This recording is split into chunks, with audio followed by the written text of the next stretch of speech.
Aqui entre nós, mais uma edição com o painel de comentadores completo. Isabel Maranha Cardoso, bem-vinda de novo, depois de uma semana de ausência, não foi? João Pedrosa Russo. Vamos então dar início aos comentários sobre as notícias que tiveram destaque ao longo da semana no Diário As Beiras e, como sempre, começamos por terça-feira. Taxa de resíduos sólidos urbanos vai custar o dobro em 2019, isto em Coimbra. Em Coimbra, sim. Ou está muito barata ou vai passar a muito cara. Exatamente. O que eu percebi, até da notícia que li, é que teria sido imposição da entidade reguladora, portanto, a atualização do preço. Agora, não deixa, para o comum das pessoas que vivem em Coimbra, não deixa de onerar a fatura dos contribuintes em mais esta taxa agravada. De qualquer das formas, eu só queria aqui deixar uma nota que há uma coisa que eu defendo, que é o princípio do poluidor-pagador. E não sei se eles aproveitaram para rever esta taxa para pôr também em prática, porque normalmente assiste-se a grandes produtores de resíduos a pagarem quase às vezes o mesmo que os particulares nas suas próprias casas. Ou seja, preconiza que a taxa seja proporcional ao lixo, porque estamos a falar de lixo. Exatamente. João Pedrosa Russo, concorda com esta? A doutora Isabel já disse, em linhas gerais, aquilo que eu penso, é que é preciso pôr em prática o princípio do poluidor-pagador, nomeadamente aqueles que mais consomem são aqueles que devem pagar mais esta taxa. E isto, na prática, não se verifica. Eu sei que não é fácil contabilizar isto, mas temos que fazer todos os possíveis para que estes valores sejam devidamente contabilizados. Estes aumentos que estão a acontecer não só na Câmara de Coimbra, como em todos ou quase todos os municípios do país, decorrem da Lei das Finanças Locais, que obriga os municípios a atualizar estas taxas. Muitas destas taxas não estavam sem dúvida distorcidas, careciam de correção, e quando eu digo correção não quer dizer que seja para mais, que necessitavam de ser corrigidas, não só para a aplicação desse princípio do poluidor-pagador, como porque algumas podiam estar exageradas. Portanto, este princípio do poluidor-pagador deve ser cada vez mais incentivado a ser aplicado neste tipo de questões. Deixa-me só dar uma notinha que eu acho que era importante até para os nossos telespectadores. É assim que as pessoas muitas vezes desconhecem isto. Nós, quando reciclamos, o lixo que nós reciclamos, digamos que não se paga, ou seja, o município não paga, portanto, esse lixo. Já o lixo indiferenciado, que é posto nos contentores, é o lixo que o município paga à tonelagem. Portanto, as pessoas, muitas delas não estão na posse desta informação e, de facto, a importância, entre outros fatores, do reciclar é, de facto, diminuir essa taxa. Por isso é que eu digo que, num princípio de diferenciação, isto poderia ser importante. Não é? Mas os municípios também, seguramente, que se todos os cidadãos começarem a fazer a separação do lixo e depositar os respectivos resíduos sólidos no ponto verde, os municípios não vão baixar seguramente a taxa. Mas é isso que eu estou a dizer. Eu, por exemplo, eu até tenho duas casas, vou só dar este exemplo muito rapidamente. Numa delas, como é no campo, eu faço compostagem, separação de lixo. Ou seja, o meu resíduo indiferenciado que eu produzo e que vou despejar ao contentor é para aí 1/6 daquilo que eu aqui na cidade, que não tenho compostagem em minha casa, faço. E se calhar vou pagar a mesma taxa num sítio e noutro. Como dizia João Pedrosa Russo, não há maneira de controlar. É difícil. Há sempre maneira, mas é difícil controlar. Passemos então, temos de controlar o tempo, e isto não é difícil, de controlá-lo, de obedecer ao tempo já é um bocado mais difícil. Quarta-feira, 27 de maio, Diário As Beiras, chama a atenção da posição do Presidente da Câmara da Figueira da Foz com o título Ataíde Irredutível perante 2.000 pessoas que reclamam fim da vegetação no areal urbano. João Pedrosa Russo. Bem, esta questão já vem de algum tempo, pelos vistos ainda se mantém, e certamente vai se manter durante algum tempo, mas eu gostava de dizer que esta atitude que aconteceu durante uma reunião da Câmara Municipal, em que determinadas pessoas de um determinado movimento reclamavam o fim daquela vegetação em parte do areal urbano, enferma de uma enorme contradição, porque, como foi referido e bem referido no Diário As Beiras, um próprio elemento da variação da Câmara Municipal, que é do PSD, diz que entende que a intervenção que vai ser feita pela Autarquia de Praia é preciso deixar crescer a votação, mas o aspecto não é bom, ou seja, chega à conclusão que é preciso deixar crescer a vegetação para que aquela iniciativa da Câmara no sentido de reabilitar toda aquela zona da antepraia, da Praia da Figueira da Foz, é preciso que ela cresça para que este projeto seja implementado, ou seja, há aqui uma contradição. Mas uma contradição, como uma vez que o vereador não fez parte do protesto. Mas é óbvio que isto tem uma conotação política, não sou ingênuo, não é? É óbvio que isto tem uma conotação política e não há mal nenhum nisso, temos aqui de identificar as fontes, não é? E por isso há aqui uma contradição, mas é bom sempre que o vereador em causa, nomeadamente o engenheiro João Armando Gonçalves, tenha dito o que disse, ou seja, ele referiu que é preciso deixar crescer a votação para que aquele projeto possa ser implementado. Vamos ver o que isto vai dar, mas isto não passa de politiquice. Isabel Maranhão Cardoso, a praia, o areal... Sim, não, eu também já aqui falei muitas vezes disso, mas não, agora vou aproveitar aqui nas palavras do meu querido amigo João Russo e dizer que discordo profundamente do que ele disse, porque eu acho que isto não é uma questão política. Eu, por acaso, acho que isto é uma questão de cidadania e é uma questão dos figueirenses e transversalmente, independentemente da cor política, e nós, felizmente, vivemos numa terra pequena e conhecemos-nos na generalidade as pessoas umas às outras, de facto as pessoas não concebem ter a praia naquele estado. O problema é quando se politiza uma questão que é da cidade e que diz respeito a todos. E aí já posso ir ao encontro daquilo que o João Russo disse, porque isto para mim não é sequer uma questão política. Estamos a falar de um abaixo-assinado que foi entregue e foi lido um manifesto por Miguel Amaral, que era o cidadão que liderou esse movimento informal, com acusações muito fortes ao Presidente da Câmara. Eu não conheço o teor do manifesto, mas acho que qualquer governante, no desempenho das suas funções, tem que estar atento e ouvir a voz, enfim, o murmúrio, o ruído da cidade. E não enviesar só por questões políticas, porque o murmúrio da cidade, e se calhar se fizesse aí um inquérito, é que os figueirenses naturalmente não se revêem neste modelo de praia, nem parte deles acreditam que isto que é um meio para chegar a um fim de um projeto. Eu, pessoalmente, tenho as minhas dúvidas, mas já disse que quando a obra for lançada, que não mais falarei neste assunto. Portanto, o que eu acho grave é que não se tenta ouvir a voz das pessoas, enfim, a voz dos cidadãos, porque nós governamos para eles e com eles.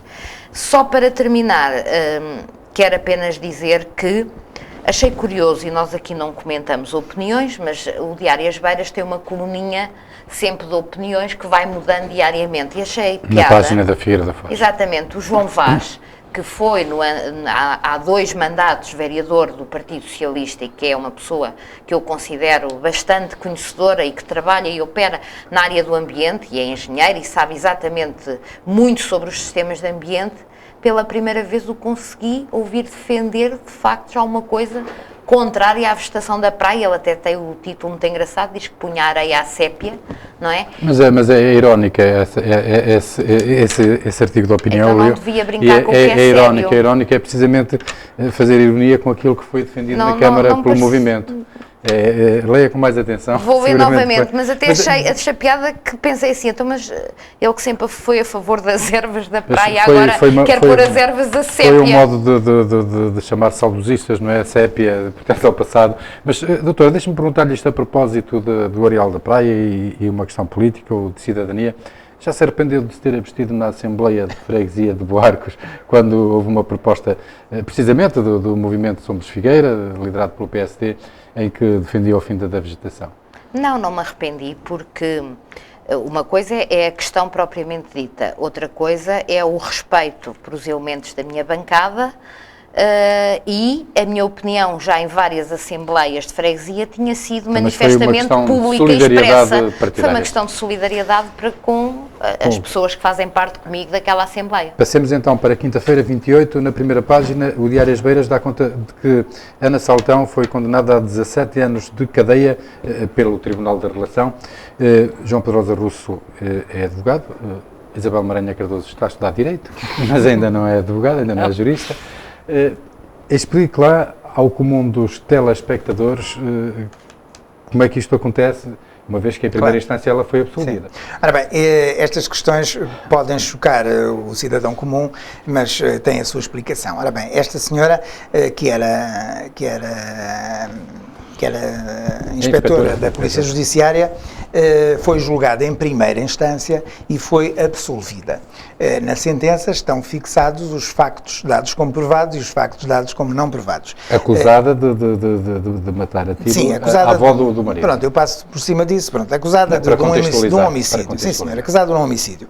Obviamente que o Ministério Público recorreu desta sentença. Recorreu da sentença e o Tribunal da Relação, apesar de ter aqueles factos, aplicando o direito e interpretando aqueles factos, entendeu que esta senhora devia ser condenada. Ou seja, ela passa de uma absolvição, pura e simples, para uma condenação de 17 anos de cadeia. Isto choca sem dúvida as pessoas, mas hoje o Tribunal da Relação, desde há uns anos atrás, o Tribunal da Relação pode julgar de facto e de direito. Portanto, pode julgar quanto aos factos e pode julgar quanto ao direito. Antigamente não era assim. Portanto, por isso é que estas coisas hoje podem acontecer. Ela foi, portanto, para o cidadão comum julgada pelos mesmos factos de formas diferentes, por juízes diferentes. Isto pode chocar. Agora, ela, porque houve decisões contraditórias, ela pode recorrer, e vai com certeza recorrer, para o Supremo Tribunal de Justiça, que vai esclarecer vai esclarecer definitivamente o que é que aconteceu. Agora, há sempre um conjunto de juízes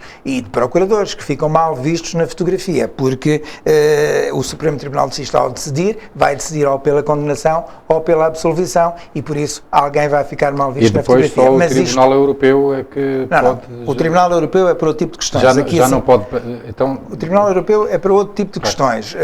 Em relação a este processo, fica decidido. O Tribunal Europeu é se, porventura, o Estado demorou muito tempo. O Tribunal Europeu não é um tribunal de recurso. Então fica pelo Superior... O Tribunal Europeu não é um tribunal de recurso. O Tribunal Europeu fica pelo Supremo, sim. Fica pelo e depois transita em julgado e acabou. Claro, há mais umas coisitas, mas não, umas questões de pormenor. Com certeza. Eu mesmo aprendiz de Direito, confesso que aqui estou igual à generalidade. Estudante de Direito. Exatamente, estou igual à generalidade das pessoas. Faz-me muita impressão um tribunal superior em relação a um tribunal comum, não é? Como se chama.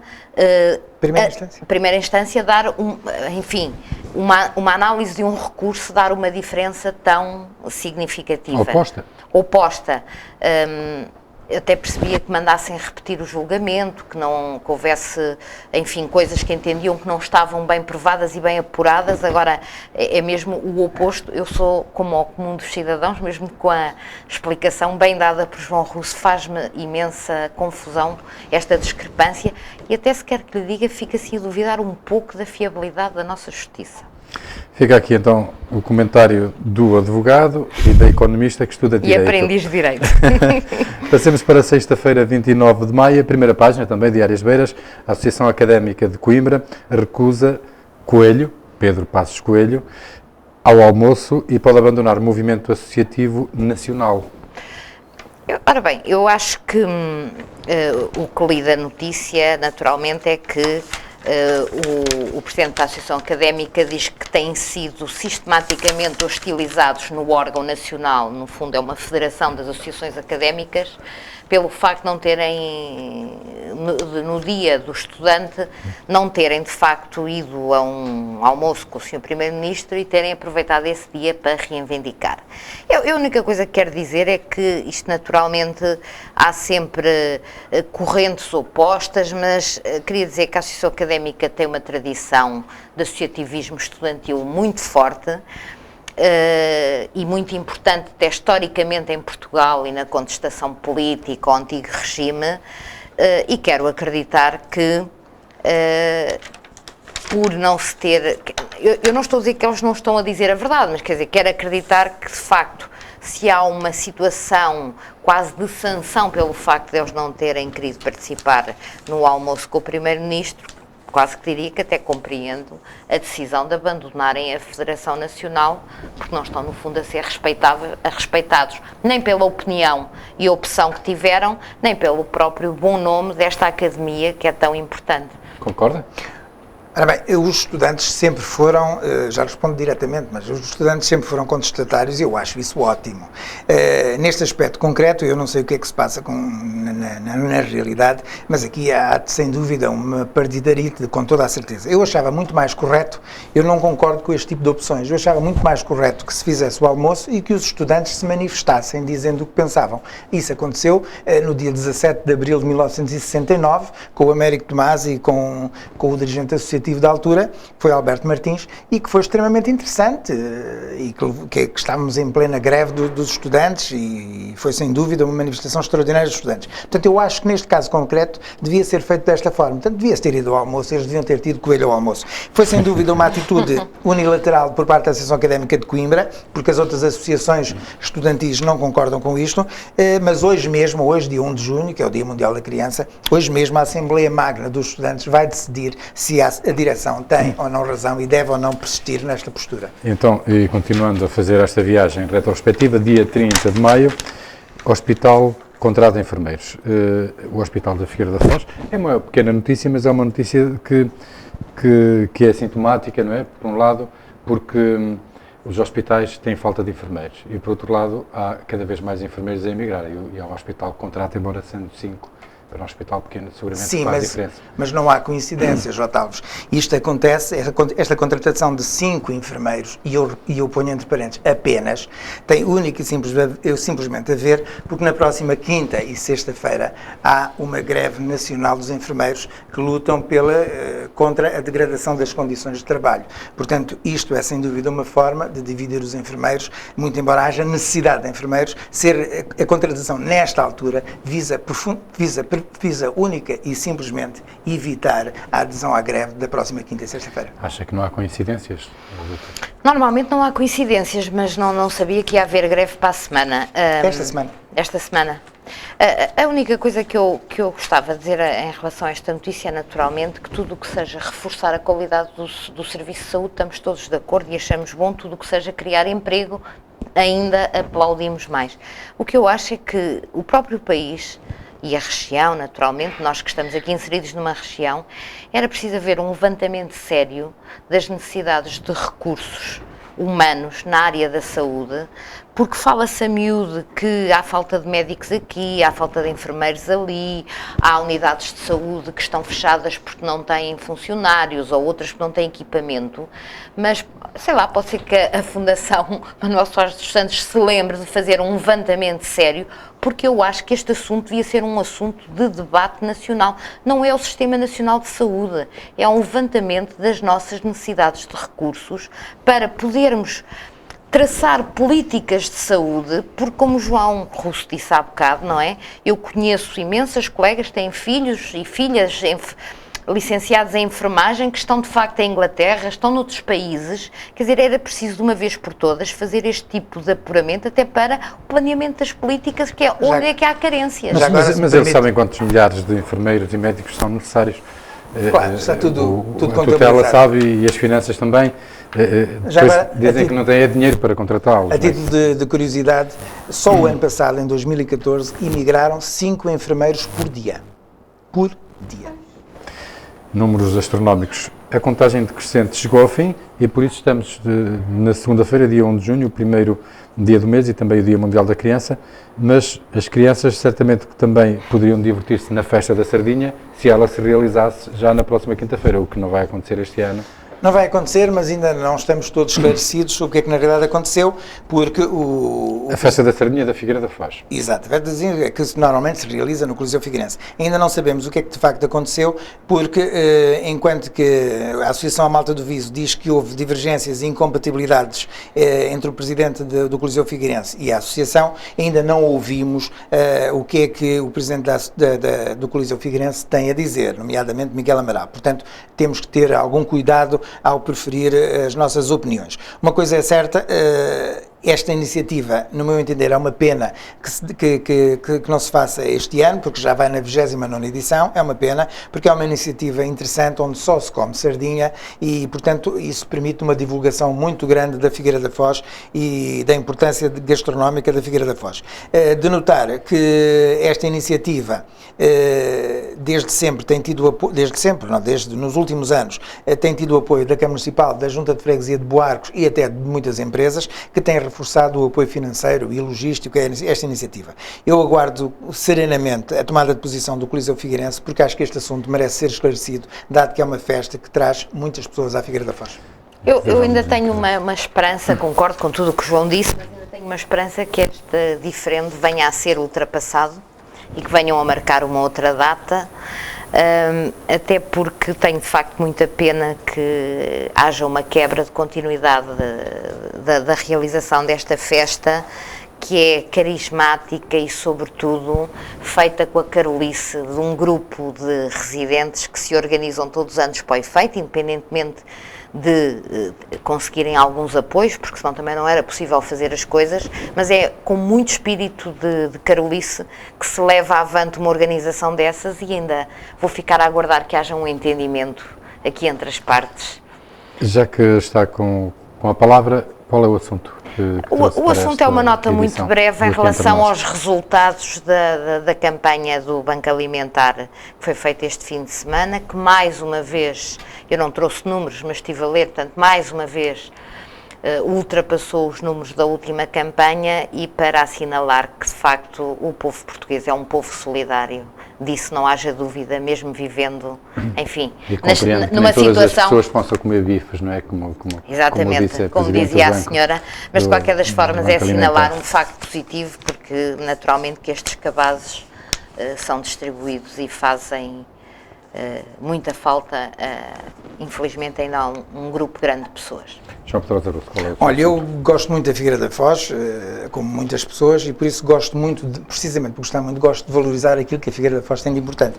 E fiquei muito satisfeito que uma associação ambientalista, perfeitamente independente, que é a Quercus, tenha escolhido 314 praias do país com a qualidade ouro, onde estão incluídas 3 praias da Figueira da Foz: a Praia de Quiaios, a Praia do Relógio e a Praia da Leirosa.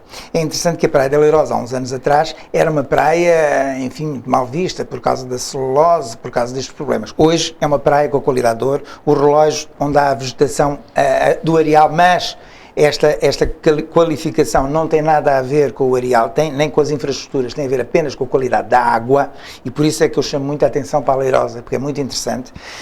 Portanto, a Leirosa, o Relógio e a Praia de Quiaios estão de parabéns. E de parabéns a vocês também pelos comentários que fizeram. Nós regressaremos na próxima semana, aqui entre nós, na Figueira TV e na Coimbra TV.